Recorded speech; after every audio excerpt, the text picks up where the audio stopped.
Mr. President, Mr. Secretary General, fellow delegates, ladies and gentlemen.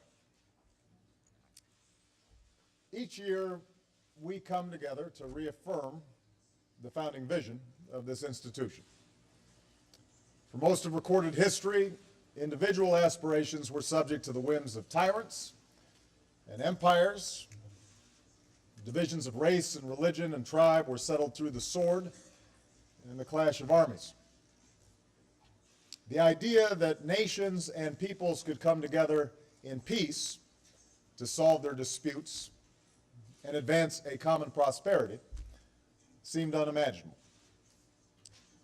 It took the awful carnage of 2 world wars to shift our thinking. The leaders who built the United Nations were not naive. They did not think this body could eradicate all wars. But in the wake of millions dead and continents in rubble, and with the development of nuclear weapons that could annihilate a planet, they understood that humanity could not survive the course it was on. And so they gave us this institution, believing that it could allow us to resolve conflicts, enforce rules of behavior, and build habits of cooperation that would grow stronger over time. Now, for decades, the United Nations has in fact made a difference, from helping to eradicate disease, to educating children, to brokering peace. But like every generation of leaders, we face new and profound challenges, and this body continues to be tested. The question is whether we possess the wisdom and the courage, as nation states and members of an international community, to squarely meet those challenges. Whether the United Nations can meet the tests of our time. And for much of my tenure as president, some of our most urgent challenges have revolved around an increasingly integrated global economy and our efforts to recover from the worst economic crisis of our lifetime. Now, 5 years after the global economy collapsed, and thanks to coordinated efforts by the countries here today, jobs are being created, global financial systems have stabilized, and people are once again being lifted out of poverty. But this progress is fragile and unequal, and we still have work to do together to assure that our citizens can access the opportunities that they need to thrive in the 21st century. Together, we've also worked to end a decade of war. 5 years ago, nearly 180,000 Americans were serving in harm's way. And the war in Iraq was the dominant issue in our relationship with the rest of the world. Today, all of our troops have left Iraq. Next year, an international coalition will end its war in Afghanistan, having achieved its mission of dismantling the core of al-Qaeda that attacked us on 9/11. For the United States, these new circumstances have also meant shifting away from a perpetual war footing. Beyond bringing our troops home, we have limited the use of drones so they target only those who pose a continuing imminent threat to the United States, where capture is not feasible and there's a near certainty of no civilian casualties. We're transferring detainees to other countries and trying terrorists in courts of law, while working diligently to close the prison at Guantanamo Bay. And just as we reviewed how we deploy our extraordinary military capabilities in a way that lives up to our ideals, we've begun to review the way that we gather intelligence so that we properly balance the legitimate security concerns of our citizens and allies with the privacy concerns that all people share. As a result of this work, and cooperation with allies and partners, the world is more stable than it was 5 years ago. But even a glance at today's headlines indicates that dangers remain. In Kenya, we've seen terrorists target innocent civilians in a crowded shopping mall, and our hearts go out to the families of those who've been affected.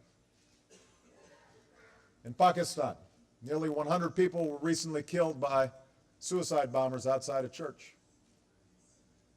In Iraq, killings and car bombs continue to be a terrible part of life. And meanwhile, al-Qaeda has splintered into regional networks and militias,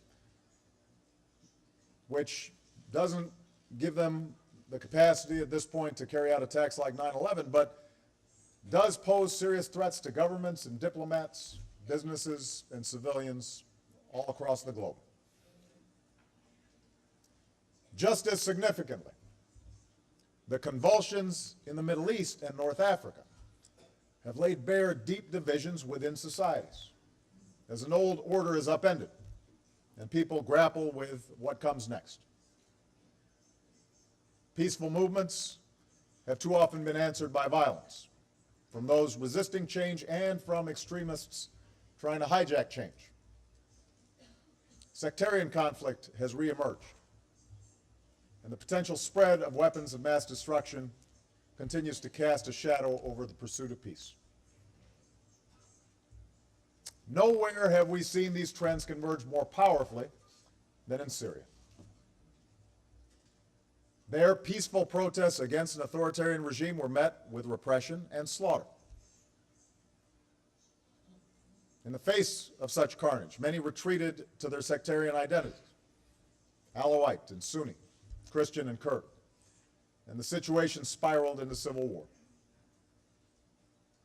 The international community recognized the stakes early on, but our response has not matched the scale of the challenge. Aid cannot keep pace with the suffering of the wounded and displaced. A peace process is stillborn. America and others have worked to bolster the moderate opposition, but extremist groups have still taken root to exploit the crisis. Assad's traditional allies have propped him up, citing principles of sovereignty to shield his regime. And on August 21st, the regime used chemical weapons in an attack that killed more than 1,000 people, including hundreds of children. Now, the crisis in Syria and the destabilization of the region goes to the heart of broader challenges that the international community must now confront. How should we respond to conflicts in the Middle East and North Africa? Conflicts between countries, but also conflicts within them. How do we address the choice of standing callously by while children are subjected to nerve gas, or embroiling ourselves in someone else's civil war? What's the role of force in resolving disputes that threaten the stability of the region and undermine all basic standards of civilized conduct? And what's the role of the United Nations and international law in meeting cries for justice? Today, I want to outline where the United States of America stands on these issues. With respect to Syria, we believe that as a starting point, the international community must enforce the ban on chemical weapons. When I stated my willingness to order a limited strike against the Assad regime in response to the brazen use of chemical weapons, I did not do so lightly. I did so because I believe it is in the national security interest of the United States and in the interest of the world to meaningfully enforce a prohibition whose origins are older than the United Nations itself. The ban against the use of chemical weapons, even in war, has been agreed to by 98% of humanity. It is strengthened by the searing memories of soldiers suffocating in the trenches, Jews slaughtered in gas chambers, Iranians poisoned in the many tens of thousands. The evidence is overwhelming that the Assad regime used such weapons on August 21st. UN inspectors gave a clear accounting that advanced rockets fired large quantities of sarin gas at civilians.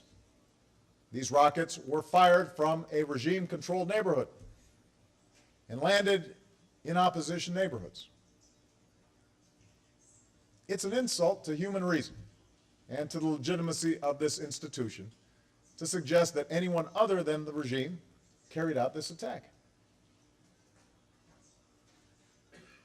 Now, I know that in the immediate aftermath of the attack, there were those who questioned the legitimacy of even a limited strike in the absence of a clear mandate from the Security Council. But without a credible military threat, the Security Council had demonstrated no inclination to act at all. However, as I've discussed with President Putin for over a year, most recently in St. Petersburg, my preference has always been a diplomatic resolution to this issue. And in the past several weeks, the United States, Russia, and our allies have reached an agreement to place Syria's chemical weapons under international control and then to destroy them. The Syrian government took a first step by giving an accounting of its stockpiles. Now there must be a strong Security Council resolution to verify that the Assad regime is keeping its commitments. And there must be consequences if they fail to do so. If we cannot agree even on this, then it will show that the United Nations is incapable of enforcing the most basic of international laws. On the other hand, if we succeed, it will send a powerful message that the use of chemical weapons has no place in the 21st century, and that this body means what it says.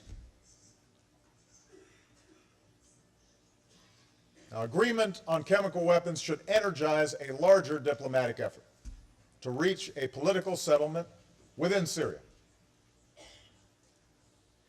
I do not believe that military action by those within Syria or by external powers can achieve a lasting peace. Nor do I believe that America or any nation should determine who will lead Syria. That is for the Syrian people to decide. Nevertheless, a leader who slaughtered his citizens and gassed children to death cannot regain the legitimacy to lead a badly fractured country. The notion that Syria can somehow return to a pre-war status quo is a fantasy. It's time for Russia and Iran to realize that insisting on Assad's rule will lead directly to the outcome that they fear, an increasingly violent space for extremists to operate. In turn, those of us who continue to support the moderate opposition must persuade them that the Syrian people cannot afford a collapse of state institutions, and that a political settlement cannot be reached without addressing the legitimate fears and concerns of Alawites and other minorities. We are committed to working this political track, and as we pursue a settlement, let's remember this is not a zero-sum endeavor. We're no longer in a Cold War. There's no great game to be won, nor does America have any interest in Syria beyond the well-being of its people, the stability of its neighbors, the elimination of chemical weapons, and ensuring that it does not become a safe haven for terrorists. I welcome the influence of all nations that can help bring about a peaceful resolution of Syria's civil war. And as we move the Geneva process forward, I urge all nations here to step up to meet humanitarian needs in Syria and surrounding countries. America's committed over $1 billion to this effort. And today I can announce that we will be providing an additional $340 million. No aid can take the place of a political resolution that gives the Syrian people the chance to rebuild their country, but it can help desperate people to survive. What broader conclusions can be drawn from America's policy towards Syria? I know there are those who've been frustrated by our unwillingness to use our military might to depose Assad and believe that a failure to do so indicates a weakening of American resolve in the region. Others have suggested that my willingness to direct even limited military strikes to deter the further use of chemical weapons shows we've learned nothing from Iraq, and that America continues to seek control over the Middle East for our own purposes. In this way, the situation in Syria mirrors a contradiction that has persisted in the region for decades. The United States is chastised for meddling in the region, accused of having a hand in all manner of conspiracy. At the same time, the United States is blamed for failing to do enough to solve the region's problems and for showing indifference towards suffering Muslim populations. I realize some of this is inevitable, given America's role in the world. But these contradictory attitudes have a practical impact on the American people's support for our involvement in the region, and allow leaders in the region, as well as the international community, sometimes to avoid addressing difficult problems themselves. So let me take this opportunity to outline what has been U.S. policy towards the Middle East and North Africa, and what will be my policy during the remainder of my presidency. The United States of America is prepared to use all elements of our power, including military force, to secure our core interests in the region. We will confront external aggression against our allies and partners, as we did in the Gulf War. We will ensure the free flow of energy from the region to the world. Although America is steadily reducing our own dependence on imported oil, the world still depends on the region's energy supply, and a severe disruption could destabilize the entire global economy. We will dismantle terrorist networks that threaten our people. Wherever possible, we will build the capacity of our partners, respect the sovereignty of nations, and work to address the root causes of terror. But when it's necessary to defend the United States against terrorist attack, we will take direct action. And finally, we will not tolerate the development or use of weapons of mass destruction. Just as we consider the use of chemical weapons in Syria to be a threat to our own national security, we reject the development of nuclear weapons that could trigger a nuclear arms race in the region and undermine the global non-proliferation regime. Now, to say that these are America's core interests is not to say that they are our only interests. We deeply believe it is in our interests to see a Middle East and North Africa that is peaceful and prosperous. And we'll continue to promote democracy and human rights and open markets because we believe these practices achieve peace and prosperity. But I also believe that we can rarely achieve these objectives through unilateral American action, particularly through military action. Iraq shows us that democracy cannot simply be imposed by force. Rather, these objectives are best achieved when we partner with the international community and with the countries and peoples of the region. So what does this mean going forward?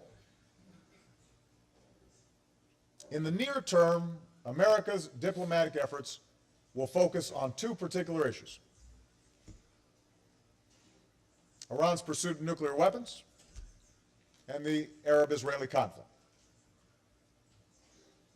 While these issues are not the cause of all the region's problems, they have been a major source of instability for far too long, and resolving them can help serve as a foundation for a broader peace.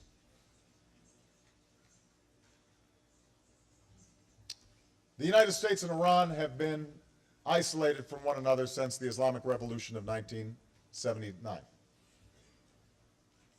This mistrust has deep roots. Iranians have long complained of a history of U.S. interference in their affairs and of America's role in overthrowing an Iranian government during the Cold War. On the other hand, Americans see an Iranian government that has declared the United States an enemy and directly or through proxies taken American hostages, killed U.S. troops and civilians, and threatened our ally Israel with destruction. I don't believe this difficult history can be overcome overnight. The suspicions run too deep. But I do believe that if we can resolve the issue of Iran's nuclear program, that can serve as a major step down a long road towards a different relationship, one based on mutual interests and mutual respect.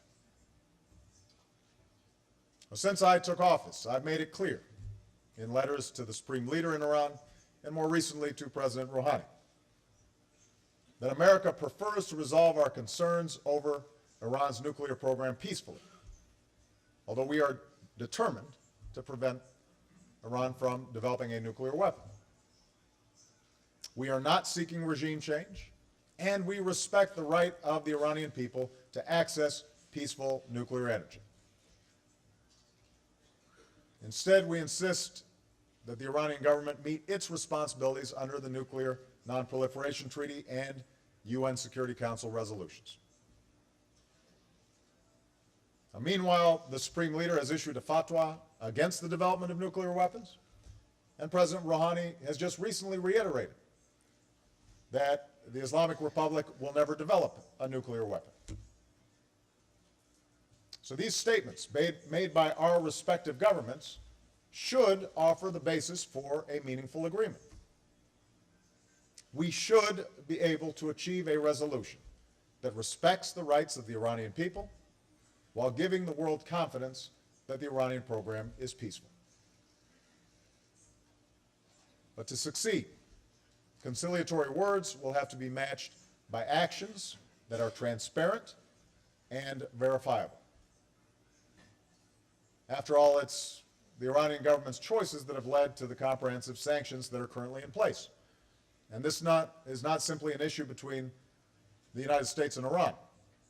The world has seen Iran evade its responsibilities in the past and has an abiding interest in making sure that Iran meets its obligations in the future. But I want to be clear, we are encouraged that President Rouhani received from the Iranian people a mandate to pursue a more moderate course. And given President Rouhani's stated commitment to reach an agreement, I am directing John Kerry to pursue this effort with the Iranian government in close cooperation with the European Union, the United Kingdom, France, Germany, Russia, and China. The roadblocks may prove to be too great, but I firmly believe the diplomatic path must be tested.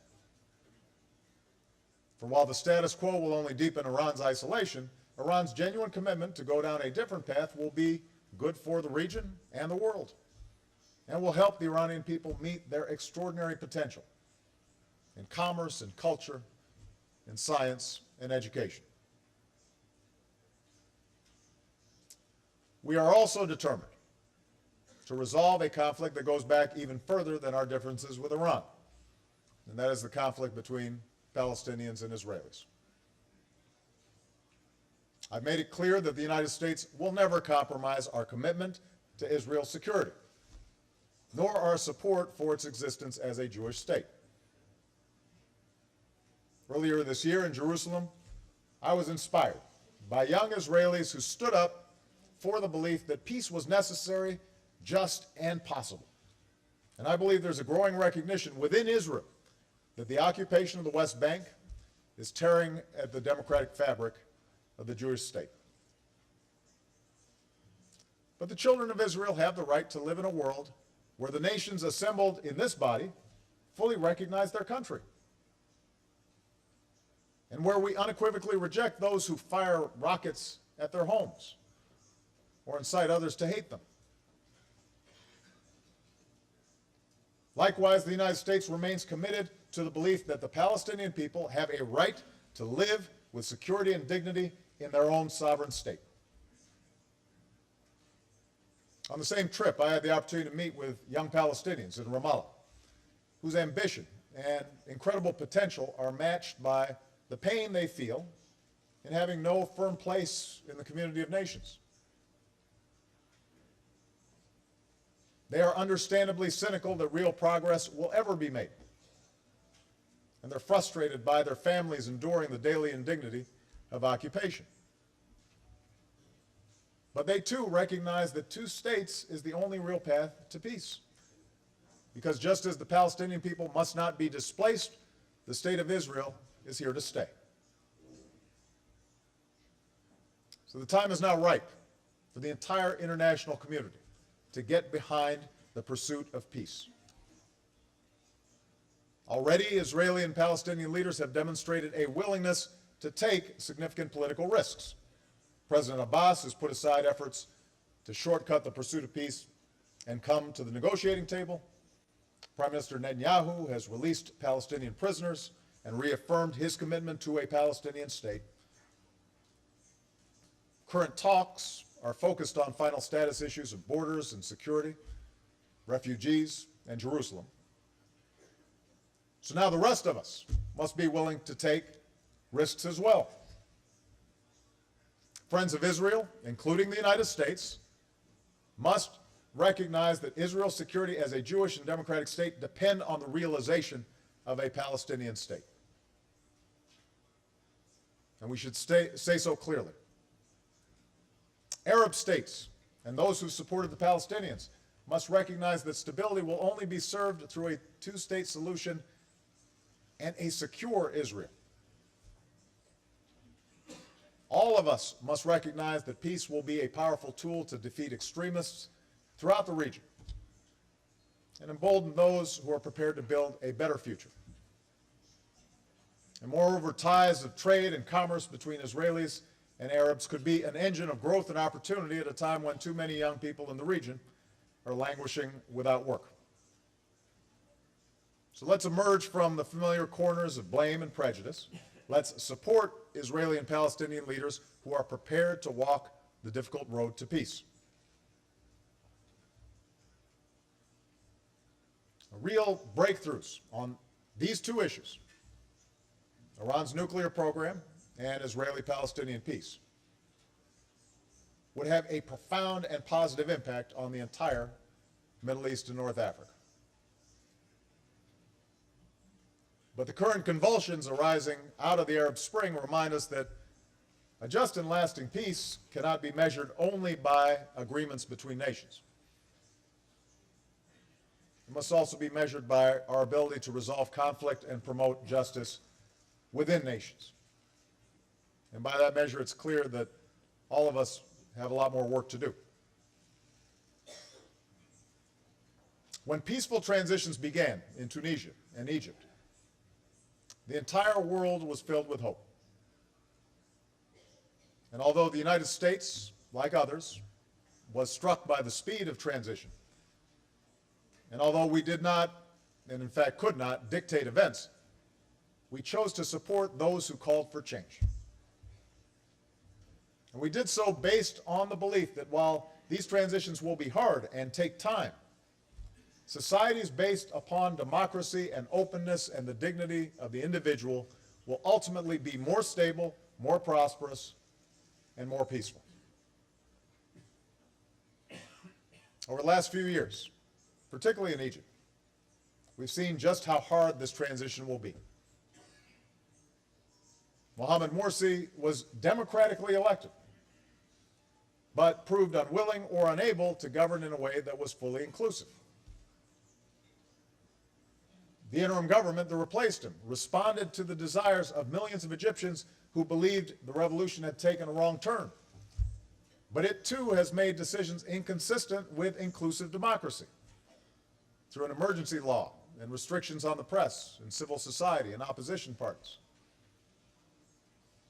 Of course, America has been attacked by all sides of this internal conflict, simultaneously accused of supporting the Muslim Brotherhood and engineering their removal of power.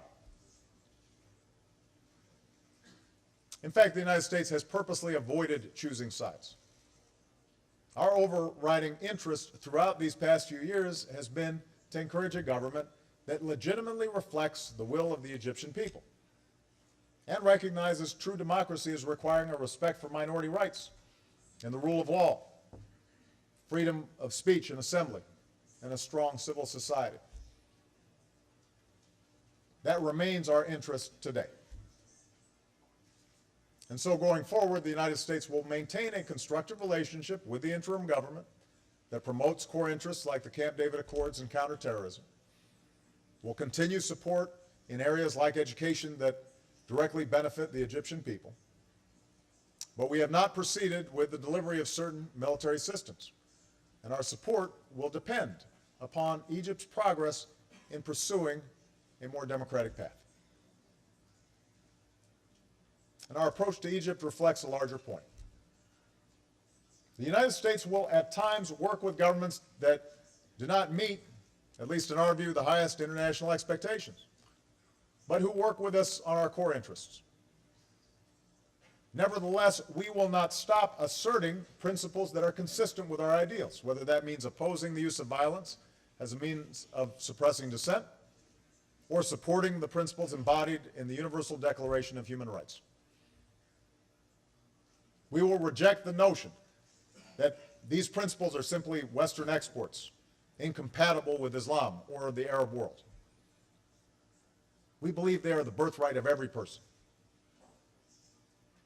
And while we recognize that our influence will at times be limited, although we will be wary of efforts to impose democracy through military force, and although we will at times be accused of hypocrisy and inconsistency, we will be engaged in the region for the long haul.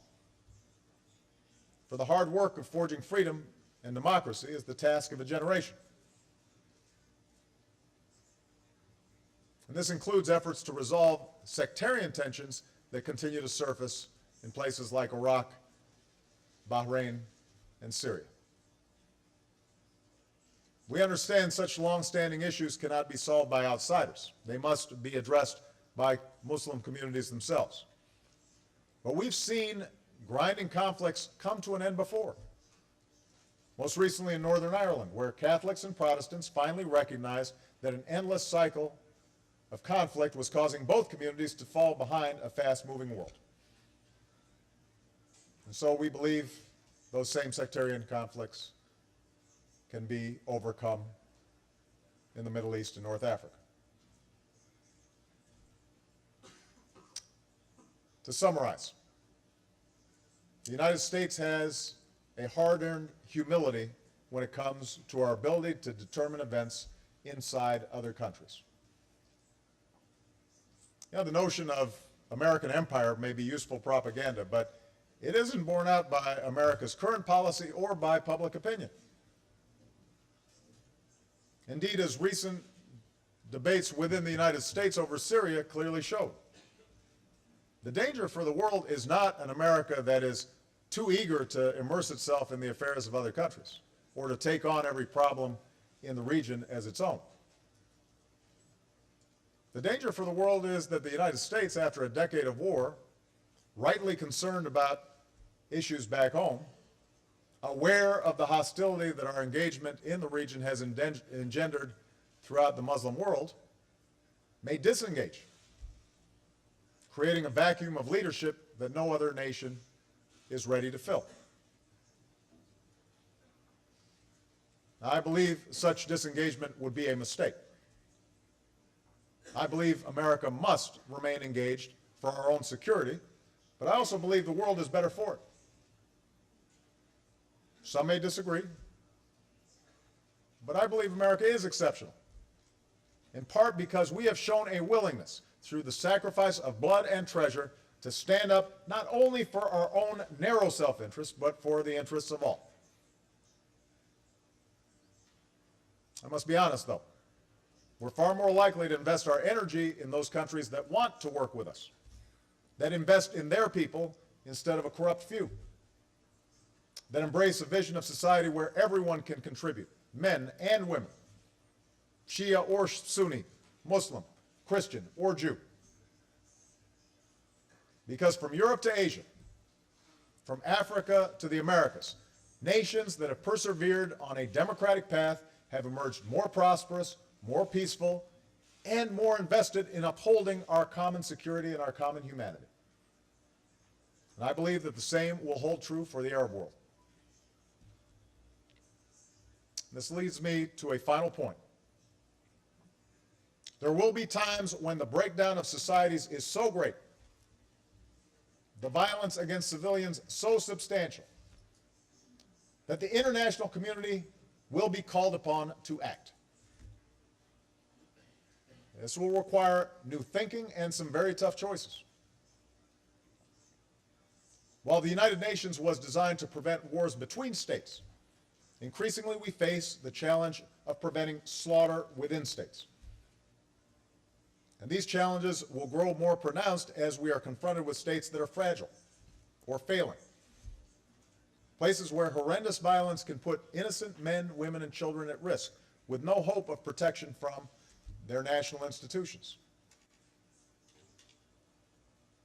I've made it clear that even when America's core interests are not directly threatened, we stand ready to do our part to prevent mass atrocities and protect basic human rights. But we cannot and should not bear that burden alone. In Mali, we supported both the French intervention that successfully pushed back al-Qaeda and the African forces who are keeping the peace. In Eastern Africa, we are working with partners to bring the Lord's Resistance Army to an end.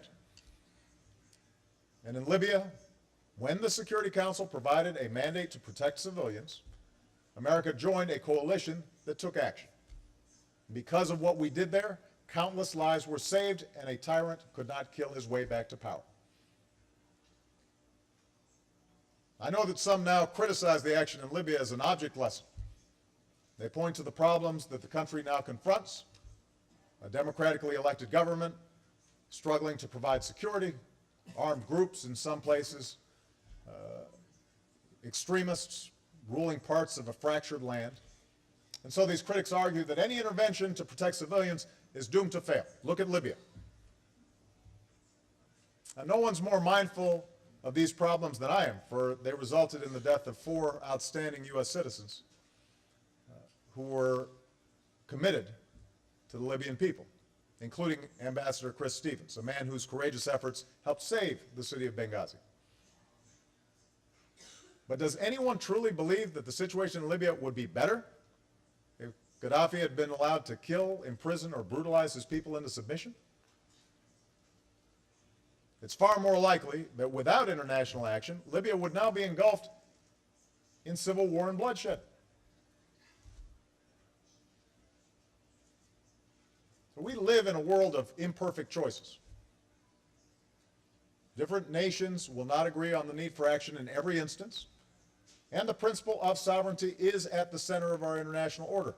But sovereignty cannot be a shield for tyrants to commit wanton murder, or an excuse for the international community to turn a blind eye.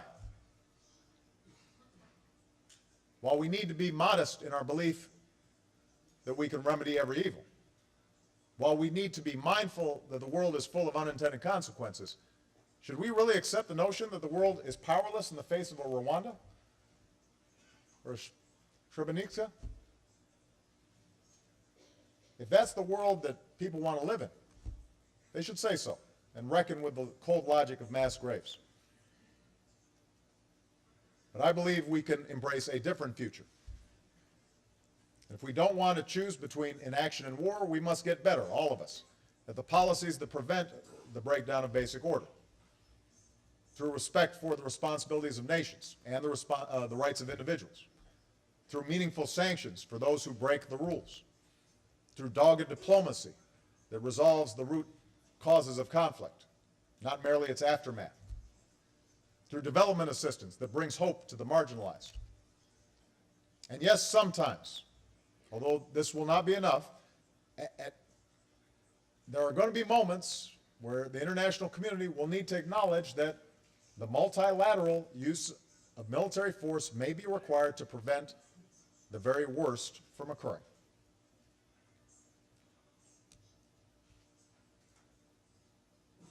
Ultimately, this is the international community that America seeks.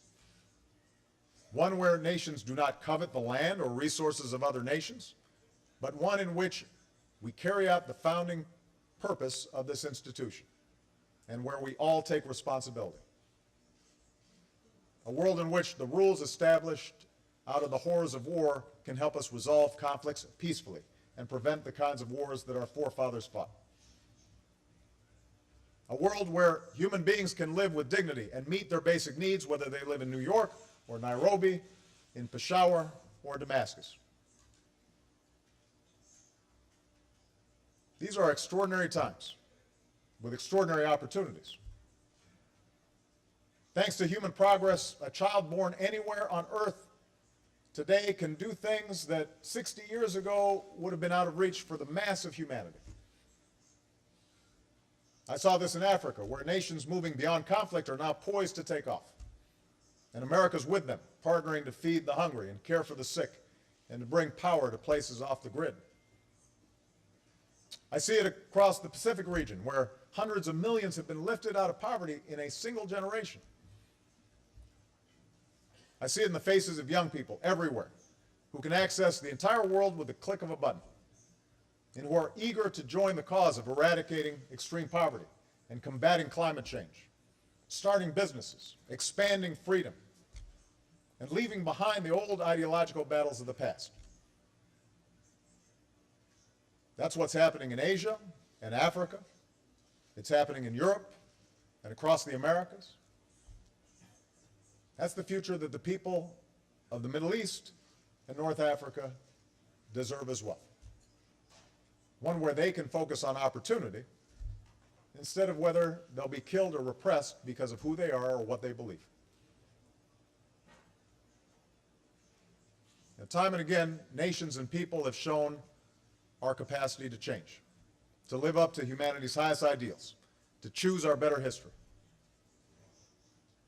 Last month, I stood where 50 years ago Martin Luther King Jr. told America about his dream, at a time when many people of my race could not even vote for president.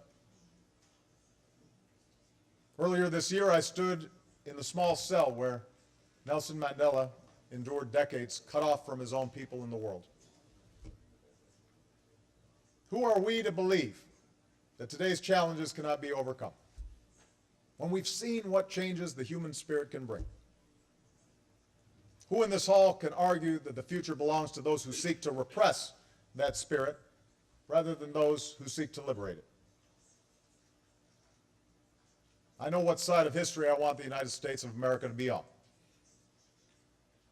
We're ready to meet tomorrow's challenges with you, firm in the belief that all men and women are in fact created equal, each individual possessed with a dignity and inalienable rights that cannot be denied.